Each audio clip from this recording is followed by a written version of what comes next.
All right. Hello, everyone. Thank you for joining us. And thank you, Stacy, for Whoop, joining whoop. me. It's fun to chat Live with video. someone Yes, live. live is better than pre-recorded. I agree. So let us know in the chat box that you can see and hear us, and let us know where you're joining from. We see Liz is from London, and Mariana's from New York, and Stephanie in Dallas, and Hannah's in rural Virginia, like Stacy. Yay, Hannah! And Jacksonville. Florida. All these. I know some of these peoples. It's about to get exciting. See, so I have to admit, one reason I was like, "Oh, I should chat with Stacy. She has a fun accent." Oh, I do.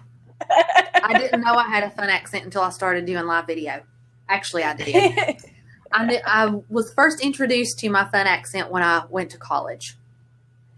Where'd you go to I college? really had Lee University in Cleveland, Tennessee. I didn't know I had an accent until I left home.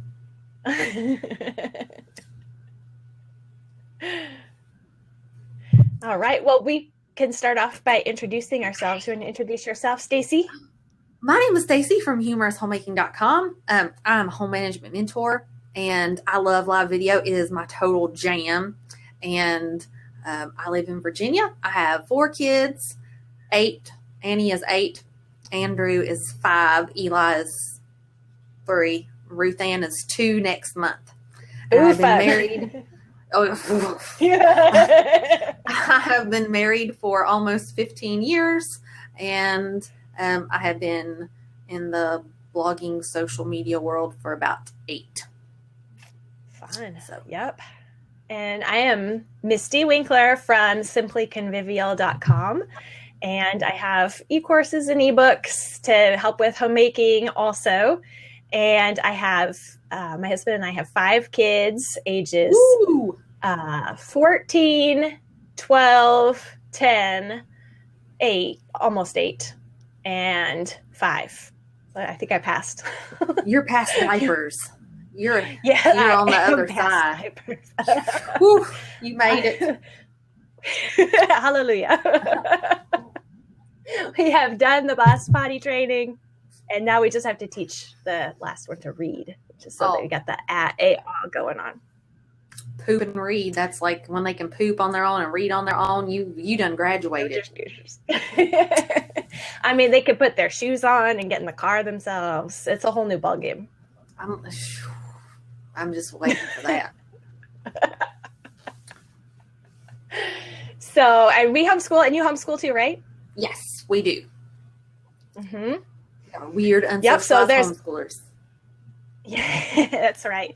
So we use our homes a lot. We're in those homes a lot. They get a lot of use, heavy use. So we have to learn to roll with it and enjoy it along. You got to be along for the ride and enjoy it. So that's what we're going to talk about today. We'll come with a few tips. And I asked on Instagram what kind of tips people were looking for. We got, all kinds of things go into homemaking. Got laundry, meals, cleaning up. I do a lot of that. Yeah. These people just want to eat 3 times a day. Only 3? You're lucky. Well, at least 3. I try to cut them off. No, I already fed you today.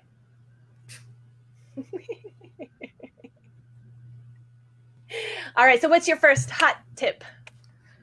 My first hot tip is about cleaning. You told me 2, right? 2 hot tips. Okay. My first hot tip is about cleaning. So, and there's my friend Katie.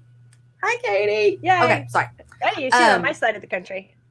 So, I have young children who are very disgusting in the bathroom. And so one of my easy cleaning things that saves my sanity is I keep cleaning stuff under every sink.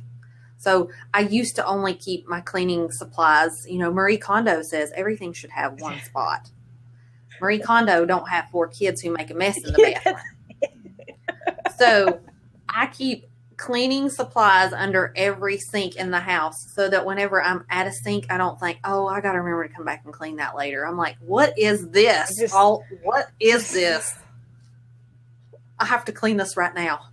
And I can just reach under the sink and do my thing right then and there. Because if I have to go, here's what happens. If I have to go away to get the cleaning supplies, I will, when I'm away, find 15 different things to do.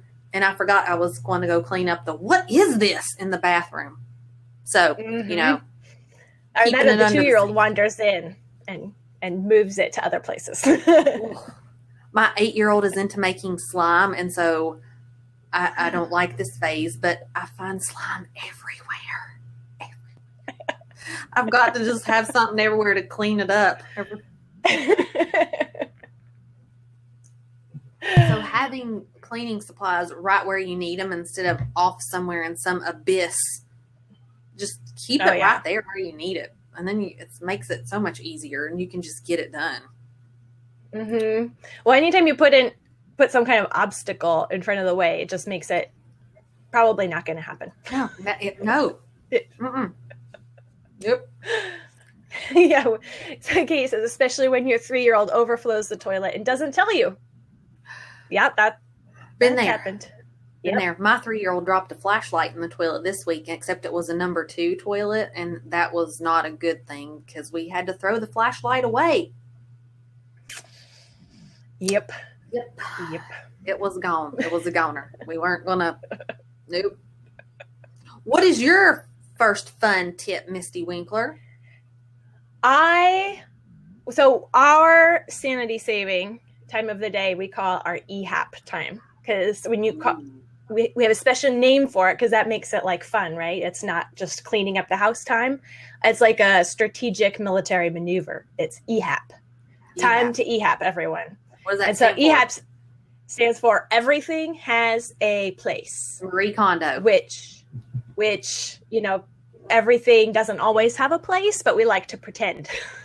if things don't have a place, then it's my job. And so then I'm motivated to find things at home. So, you know, because especially after homeschooling, you know, a homeschooling day and 5 kids, there's just stuff everywhere. Every horizontal surface has something on it, or stacks of things on it. And if you tell that, put your stuff away, I don't know, it doesn't happen. So EHAP is our time where things go back to where they belong. And it took me a long time to actually give things homes and then where those homes were. So, actually stacking the books on the fireplace hearth doesn't count. So it's a long process to get to the place where you can EHAP, because you have to give things homes. You have to do it alongside the kids. But when we get past that training time and I say, okay, it's time to EHAP, and we can all, kind of strategic maneuver, we all go in and start putting things away. How long does it take? Like 10 minutes. We can get the main level. We can get the main level tidied up. Mostly it's not like it's ready for a magazine or anything, but the toys are off the floor. The books are stacked precariously on the bookshelves any which way. They don't know. Putting books spine up, that just seems to be beyond anybody in my house except me. But they're still on the bookshelf. Yeah. They're still on the bookshelf. So that's their home. So that's okay. But EHAP is our sanity saver. So that then while the day's going on, it's lunchtime, it's 2:00 and everything is out and around. I don't look around and say, I'm going to go crazy. How is this ever going to be? It's like, nope, we've got a time, 5:00 EHAP. Until then, it can all just be out. They can have their tents, their forts, their Lego setups, their all the stuff, all the books, all the everything out. But there's a time where it's going to be put back in its place. And that is a big sanity saver for our house. Do you do that every day, or do you do that only on school days? We do it most days. Most days. Like 4 out of 7 days. That's good. That's more than half. That's right. That's right. Because, there's always the day where it's like we're going somewhere in the evening or we're gone all afternoon and it just can't happen. No. But that's okay because it can happen the next day and we aren't going to get so drowned that everyone just, is laying around going, I can't do anything. Why bother? Why bother? It's too much. So terrible. Well, you don't know where to start at that point, But the bad thing about EHAP that I have learned through hard experience is that I actually have to do it with them. Because, I thought, I have double-digit kids. I can say tidy up and they should be able to do it, right? But they can't. They need someone watching them. Even when they're double digits. So, Dawn, the first tip was keeping cleaning supplies under every sink. And the second tip is Misty's genius idea of EHAP that sounds very military and only takes 10 minutes. My older two are both boys, so it helps with the, give it a fun name. It does sound very military, actually. It really does. Kind of like KP. Let's see. That's right. It's not doing the dishes. It's KP. So Latoya says that she tried to pile things and her boys tried to play dumb. I don't see it, Mom. So I started using the basket. If a basket isn't empty, you aren't done. So she puts the things they have to clean. So it's good to put boundaries around things and make it so that they can't argue because they're gonna argue. I didn't see it. That would totally happen here. So how do you keep your toddlers from, do your toddlers not get into your bathroom? Just cleaning supplies? No, because they have to work. So why would they get into that? No, it has the latches or something. Well, I mean, we only use thieves cleaner, so that's safe. So even if they got in it, I wouldn't worry. But they've never. I mean, Ruth Ann will sometimes carry the spray bottle around spraying things, but I'm like, hey girl, just keep going, so keep spraying. Yeah. Well, that makes a difference with the kind of cleaner you're using. Oh yeah. So it's the kind of cleaner that you don't worry about. No, I don't worry about it, and they don't. I've never had them really get into it, except like I said, she just likes the spray trigger. But no, I wish I'd be like, I'd love to find my 8-year-old playing in the cleaning supplies. Sounds like a good day to me. There you go. All right. Yeah. So how about your second tip? My second tip is a game changer. All right. I'm waiting. Walmart grocery pickup. Walmart grocery pickup. Why have I not done this my entire life? Like the first time I did it, I thought, I'm just going to do this. This is stupid. But I had like a $10 off from somebody else and I tried it and I thought, dear Jesus, thank you. This is proof that you love me, that I can order my things online and pull up into a spot and this magical man comes out the door and puts my groceries in my van and I don't have to get out and my kids don't have to get out and he lets me look at my eggs and he lets me check my bananas. Oh, okay. Because that's one reason why I've never tried it. I'm like, I want to pick my banana. They like have trained shoppers and that's all they do. And they do your order and they bring it to you and you get to look at you. I mean, they open your eggs and you look at all of them and they make you check your produce and they put it in your van. Wow. And then you don't have to go inside Walmart. I have not been inside Walmart in months. I don't think I'll ever go back in again. I can get diapers and paper plates and I mean, anything.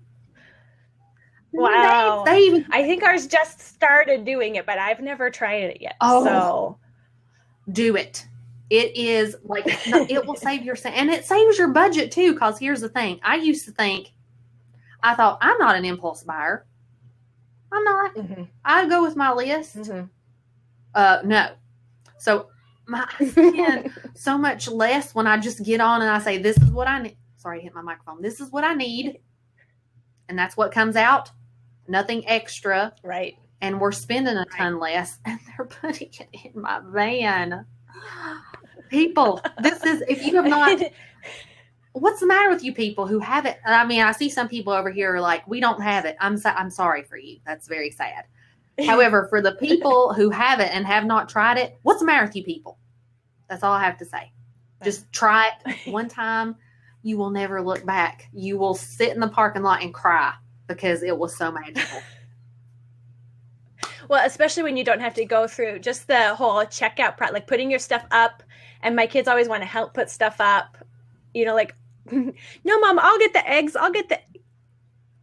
Or how about this? One of your 4 has to go to the bathroom, except none of them are old enough to go by themselves. So you all have to leave your buggy and go together. No, just no. Into those great bathrooms. Yeah. No. Yeah. Walmart, grocery, pick up. Just do it. Awesome. Just do it. I will have to try it out. All right. Yeah. See, there's my friend Julie. She says it's life-changing. She's backing me up because she knows she's tried it. Safeway does grocery delivery, Candace says. Oh, yeah, like I think Kroger does it too. Kroger and I'm trying to think of who. Like lots of places do it now. Some places charge, but Walmart's free. Yeah, that's awesome. So you order online. Yes. You can just browse the store online. Yeah, it's like, I mean, you can't use coupons, but we don't use coupons anyway, but they still have their sale products on there. It's like grocery.walmart.com, I think is what it is. It's not Walmart. It's like grocery.walmart.com. Okay. Yeah. Whew. There we go. All right. It's the best. All right. It's the best. I will be trying that out this week. I need toilet paper. So I need toilet paper too.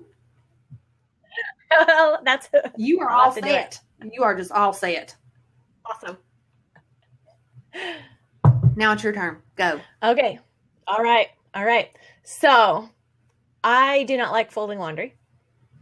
And the laundry piles up, it's just, if it gets clean and it's in baskets, then, I figure we're doing pretty well because there's clean clothes.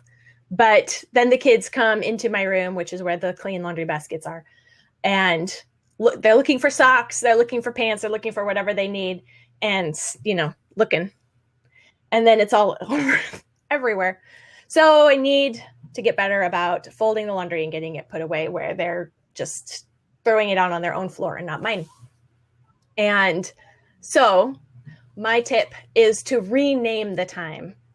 So my laundry folding time is not laundry folding time, because when I think it's time to fold the laundry, I go, ugh, I don't want to. I don't like it. I don't want it. So instead of laundry folding time, it's my podcast time or audiobook time, because I fold the laundry in my room on my bed so that then it actually gets put away. But that's one of my strategies. Because you have to go on the bed because we're going to have to use that space. And so then it just doesn't sit there like it sat in the laundry baskets for days. It's not going to sit there for days. Although, it has gotten tossed off. But it's much more likely to get put away when it's on the bed on the space where we're going to be using. So that's where I'm folding it. So that's my excuse to close the door and say, I'm folding laundry. If you come in here, you're going to have to help me. Ooh, I like that threat. And then I could listen to a podcast or an audiobook, and it's my special time. It's my little quiet time. And so it helps me change my attitude about the job that I too often tell myself, I don't like that. And I need to stop telling myself, I don't like making that I actually look forward to doing. It's like, oh, this is my time where I get to close the door and listen to my podcast. Okay, I have a question. So it helps. Yeah. My question is, how much laundry are you folding? Because, I fold my laundry in 10 minutes. Are you folding massive amounts of laundry at one time? No, it actually only does take about 10 minutes, but there's something about I listen to audiobooks or podcasts at 1.5 speed. Oh, well, there's that. That helps. I have to sit in here and finish this podcast before I get up and leave. So there's that too. That's right. That's like a bonus time.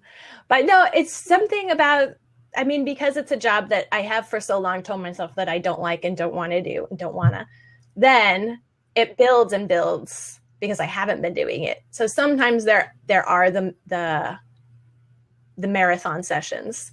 But if I'm consistently doing it, it does only take 10 minutes.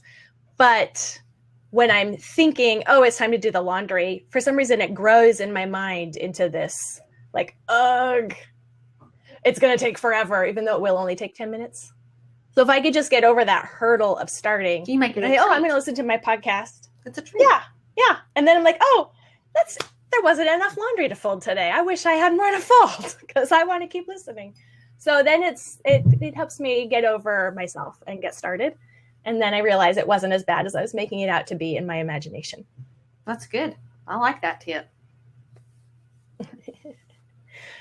Yeah. Okay. So Orange Blossom and Latoya say their kids fold their own laundry, which is very good. And when I say fold, that should be in quotation marks. I tried the Marie Kondo way, but I like Marie Kondo. As soon as folding. You do?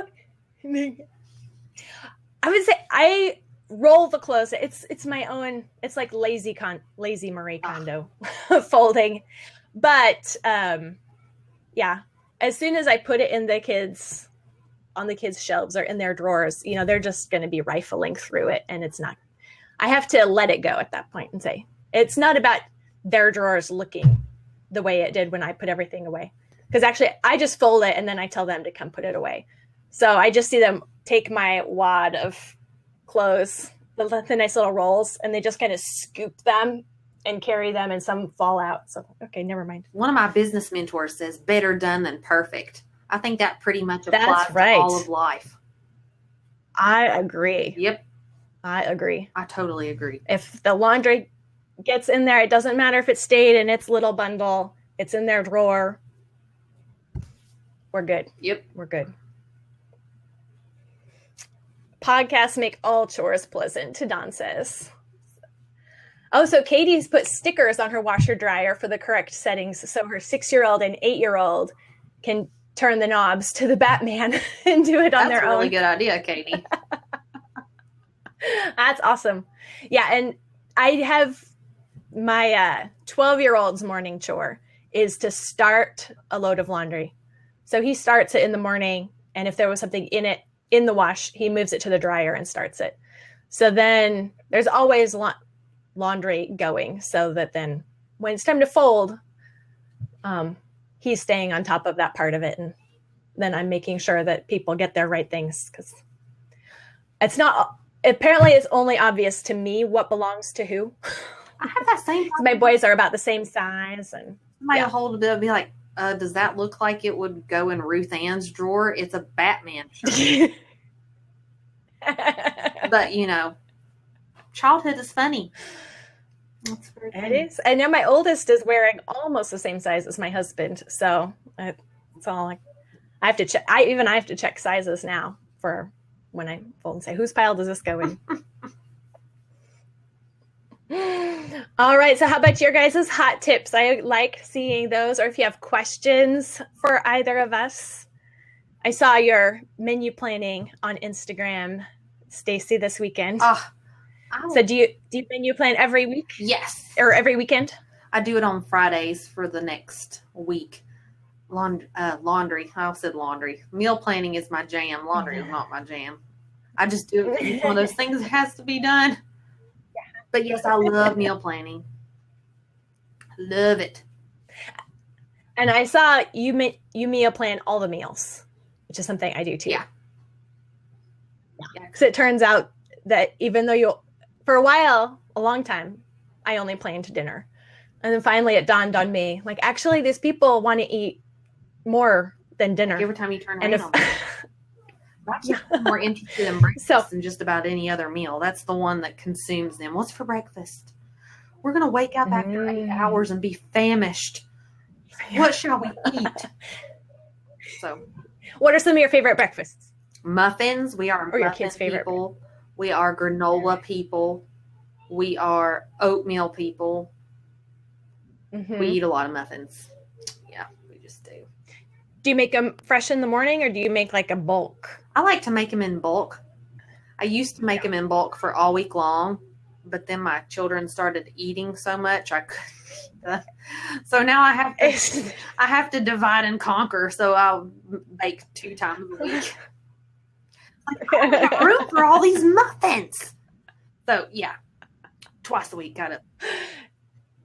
Yeah, I used to make bread like once a week, and freeze everything but one loaf. Make 4 or 5 loaves at a time, and then freeze most of it. But now it's like, okay, well, I'm going to make bread, so this will last 24 hours. Or less. I don't see. LaToya says her kids are in charge of breakfast. I don't want my kids in my kitchen. I like my kitchen. That is my happy place area. And do not get out. Just go play with your toy tractors while mommy makes her muffins, because that's happiness. I'm out of coffee. Pretty cool. Oh no, that's a sadness. My 14-year-old last week, though, made the bread. That's pretty good. So passed the recipe on to him. I said, sure, you can make bread. Of course, he made it all white. He was already halfway through, and I'm like, wait a second, you used white flour? It's like, yeah. Well, all right, you're making it, whatever. They'll enjoy that. He liked it a lot, and the 2 loaves lasted about 1 hour. My kids come running when the bread comes out of the oven. Yes. Stomach with feet. Kay, I say my kids have tapeworms. So it's kind of the same thing. Hollow legs. Let's see. Laura asked a question. How do you create flexibility with inconsistency with all things homemaking? Well, we have routines and not schedules. So that allows for flexibility. So if you are too focused on a schedule instead of a routine and something goes wrong, like somebody has to go to the doctor or somebody gets cut with scissors and you have to take them for stitches, or you find a hidden pile, or yet there's something, and you're on a schedule, then your whole day is shot to poop. But if you're on a routine, you can just pick right up where you left off or skip some things and come back to them later. But a routine helps you be consistent, because it's there to serve you. You don't serve it. Mm-hmm. And then, when something goes wrong, it's not all ruined. When you don't, and it's almost the same thing. When you lay it out, it can look kind of similar, but you're just not attaching hard times. I mean, especially not like 15 or 30 minute time slots. Oh, I tried that. I tried that thing where you lay out your day and you plan everything down to 15-minute increments, and I almost lost my ever-loving mind. Because your children don't care about your 15-minute time blocks. They might sit on the toilet for 15 minutes. They don't care about your schedule. So consistency, a routine, and not a time block with children who don't care.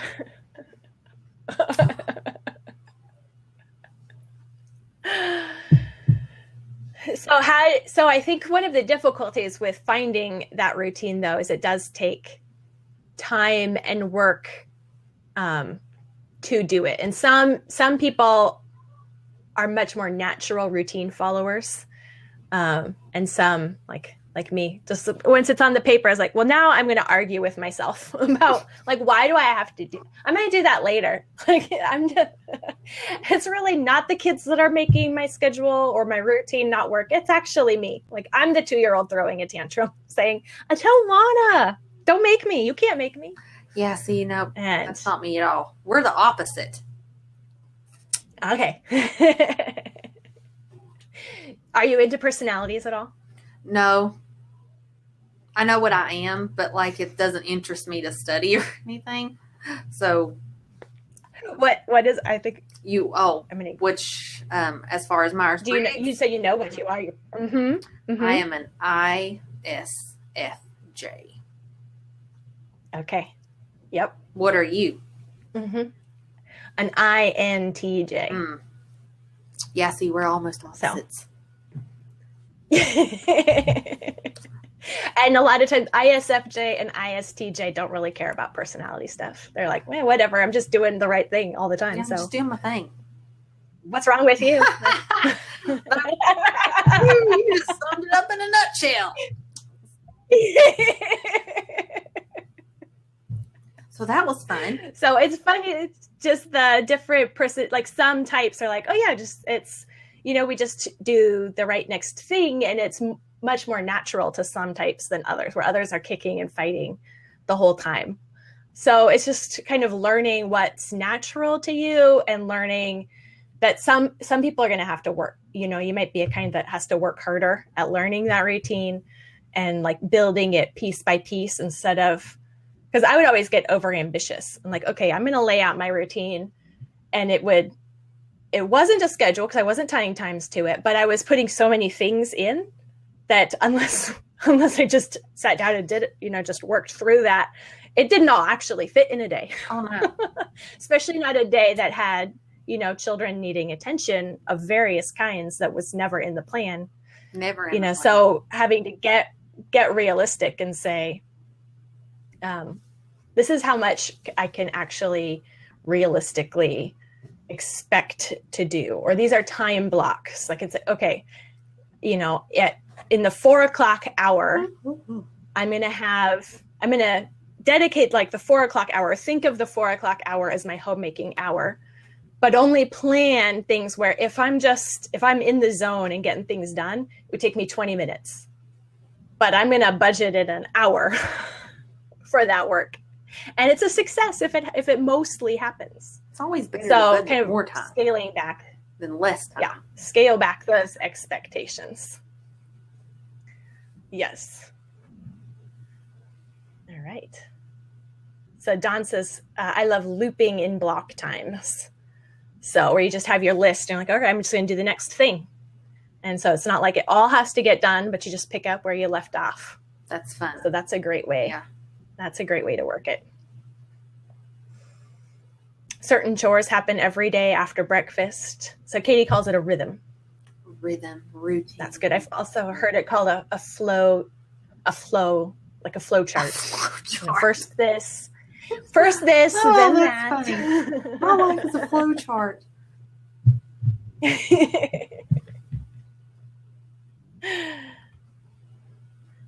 All right. Well, I think we used our hot tips and answered the questions. This was a lot of fun to chat. It was fun. Yeah. So, both of us are on Instagram and you're on Facebook. You want to share a little bit about what kinds of things you share there in case people want to follow you over there? I share humorous homemaking things, which I have a lot of because I have children. So, I just share homemaking things I do Facebook Live usually about 4 times a week. And then I post on Instagram every day, and I try to do Instagram stories pretty regular. But yeah, I love Instagram and Facebook Live. I'm not too much on Facebook, like posting, but I like Facebook Live. Like when you guys talk about how you listen to podcasts, I listen to Facebook Live replays. That's what I listen to. Nice. Yeah. I'm not on Facebook, so I miss out on those. But I like, so if you like Stacy, if you want to listen to more of Stacy's accent, get more funny stories. Always funny stories, because I never know what's going to happen to me over here. Just weird things. Weird things. I tell you, there are fewer cute and funny stories the older that the kids get. Then they start not wanting you to share them anymore. Yeah, but as long as there's me, there will be funny stories because weird stuff happens to me every time. So, all right. Well, thank you for joining us, and thank you, Stacy. And we'll see you on Instagram or Facebook. Sarah, I'm at humouroushomemaking.com, but I'm Humorous Homemaking on Facebook and Instagram too. So that's pretty much my name across the board is Humorous Homemaking. Because better to laugh than to cry. That's right. All right. Thanks, everyone. Bye.